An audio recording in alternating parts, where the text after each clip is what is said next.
धनतेरस का त्योहार क्यों मनाया जाता है व इस दिन बर्तन, सोना और चांदी क्यों खरीदते हैं? ये त्योहार माता लक्ष्मी से जुड़ा हुआ है और कहा जाता है कि अगर इस त्योहार के दिन माँ की अच्छे से पूजा की जाए तो घर में धन की कमी नहीं होती है। इस दिन माँ की पूजा करने के साथ साथ घर के मुख्य दरवाजे पर दिए भी जलाए जाते हैं। इसके अलावा बर्तन, चांदी या सोने के आभूषण भी खरीदे जाते हैं। इस दिन गहने, रत्न, धातु, घरेलू उत्पादों को खरीदना शुभ होता है और ऐसा माना जाता है कि इनको खरीदने से आप धन की देवी लक्ष्मी जी को घर पर ले आते हैं। इस दिन लोगों द्वारा चांदी या सोने के सिक्कों की भी पूजा की जाती है। मान्यता है कि चांदी और सोने जैसी चीजों को खरीदने से घर में बुरी चीजें प्रवेश नहीं करती हैं और घर में खुशियां बनी रहती हैं। एक प्राचीन कथा के अनुसार राजा हिमा का एक पुत्र हुआ करता था और उनके पुत्र की मृत्यु को लेकर एक भविष्यवाणी की गई थी। इस भविष्यवाणी में कहा गया था कि उनके बेटे की मृत्यु उसकी शादी हो जाने के 14वें दिन सर्प के डसने से हो जाएगी।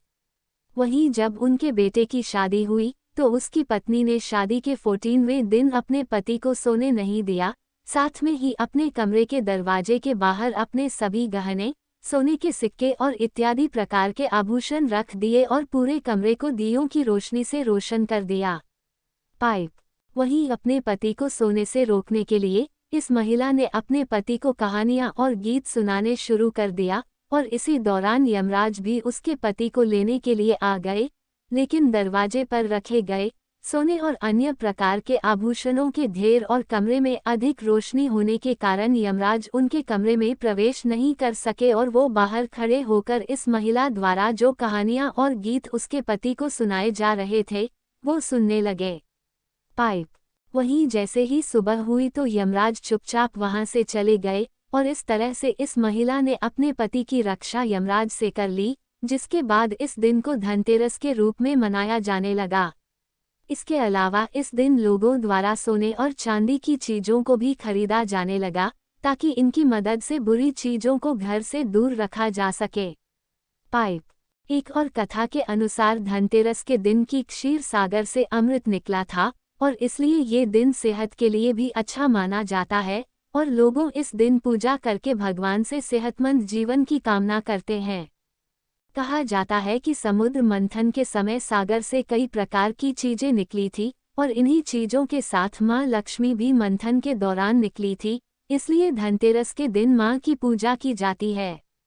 कहा जाता है कि इस दिन माता पार्वती ने शिव जी के साथ पासा खेला था और इस जीत भी गई थी, इसलिए इस दिन पासा खेलना भी शुभ माना जाता है और कहा जाता है कि ये खेलने से घर में लक्ष्मी आती है।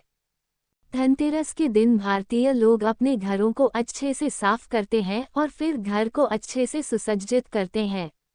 घर को सजाने के बाद रात के समय इस दिन गणेश भगवान, माँ लक्ष्मी, धन्वंतरी और कुबेर जी की पूजा की जाती है। इसके अलावा कई जगहों पर लोगों द्वारा यमराज जी की भी पूजा की जाती है। इस पूजा का आरंभ पहले गणेश जी का नाम लेकर किया जाता है और उसके बाद गणेश जी को लाल रंग का कपड़ा और ताजे फूल अर्पित किए जाते हैं। गणेश जी की पूजा करने के पश्चात आयुर्वेद के संस्थापक माने जाने वाले भगवान धन्वंतरी की आराधना की जाती। हालांकि इनकी आराधना करने से पहले भगवान धन्वंतरी की मूर्ति को स्नान करवाया जाता है और फिर उसका अभिषेक भी किया जाता है।